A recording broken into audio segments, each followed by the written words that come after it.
What's going on, everybody? Welcome to a very special edition of the PrizePicks Pick Show here from FTN. It's Masters Week, and we are going to preview the Masters today. And then on Wednesday, most likely Wednesday, Zach and I are going to come on here together and talk through very specific prize picks and underdog plays to make for the Masters. Today, we don't have any props up yet on either of the sites for the Masters. So what we're going to do instead is talk about what we should expect and give you key stats to know for the Masters when you are building your own Masters plays over on PrizePicks and Underdog. So let's jump right into that.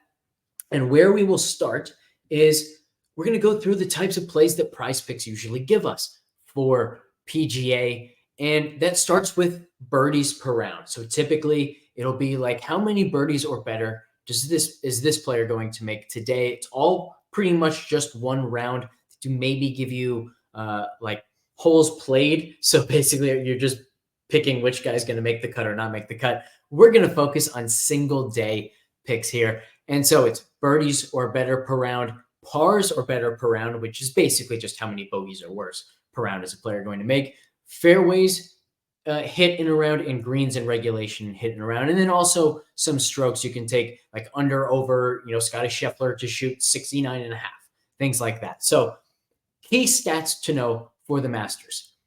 Looking over the last few years, we can summarize all the data. We can look at the average birdies per round. We can look at the average pars, fairways, greens, and regulation, get a baseline for what to expect most years, then relate it to the conditions we expect this year, and then talk about some specific players that we will look to target. So to start, 3.25 birdies or better per round here at Augusta National. Fairly low number compared to some other places on tour, but this is a much harder golf course than usual, but it's also a golf course that allows birdie and eagle opportunities. And then it just also hits you over the head with some extremely difficult holes. So relative to the difficulty, there are actually quite a bit of birdie and eagle opportunities, which means if you can find players who are playing well, typically the more than bets on the birdie or better picks can be really good. In fact, last season, we demolished PrizePicks here at the Masters, especially on day one.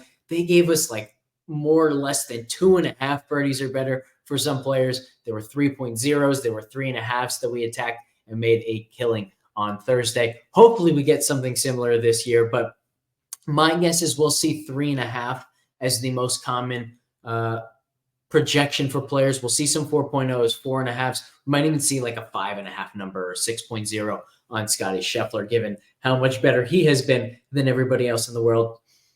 I'm guessing we're not going to find a ton of value there. I think where we're more likely to find some value is that there are 4.1 bogeys or worse per round in the field. Now, again, these summary statistics, they're including, the worst 10 players in the field, things of that nature, guys who have absolutely no chance of contending here, but special exemptions for the Masters tournament just allow them into the field.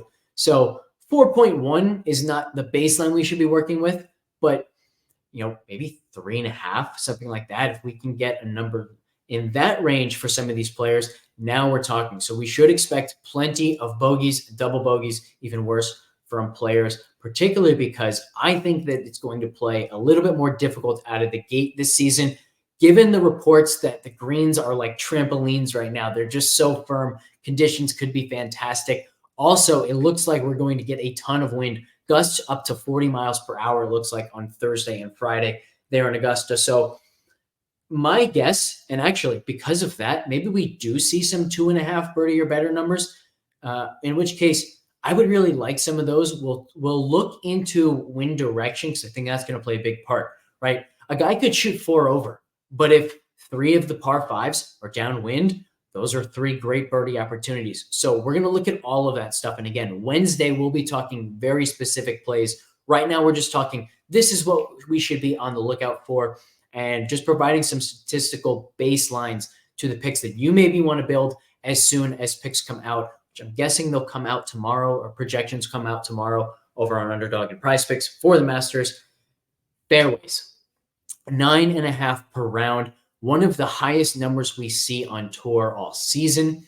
So Sometimes, now I'm guessing this won't happen for a major championship like the Masters, but sometimes PrizePicks will just say, hey, what were the lines like last week? Let's just duplicate those. And so when you go from a golf course like TPC San Antonio for the Valero Texas Open, where guys only average 7.8 fairways hit per round, now you go to Augusta where it's 9.5, some huge fairways here at Augusta.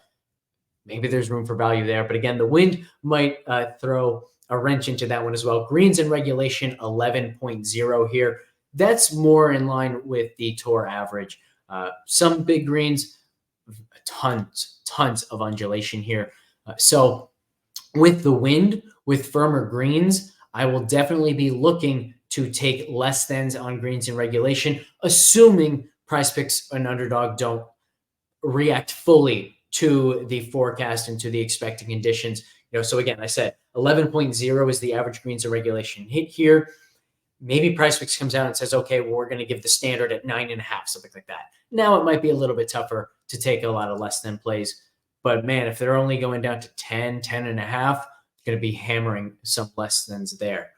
Finally, if you want to take advice like that and say, okay, regardless of what the projections come out at, I'm just going to hammer the less than plays on all of these guys, less than greens in regulation, less than birdie or better, more bogeys or worse, which I think on PrizePicks, you actually have to take like less than pars or better, and it'll be, less than 15.5 instead of more than 2.5 bogeys or worse, something like that.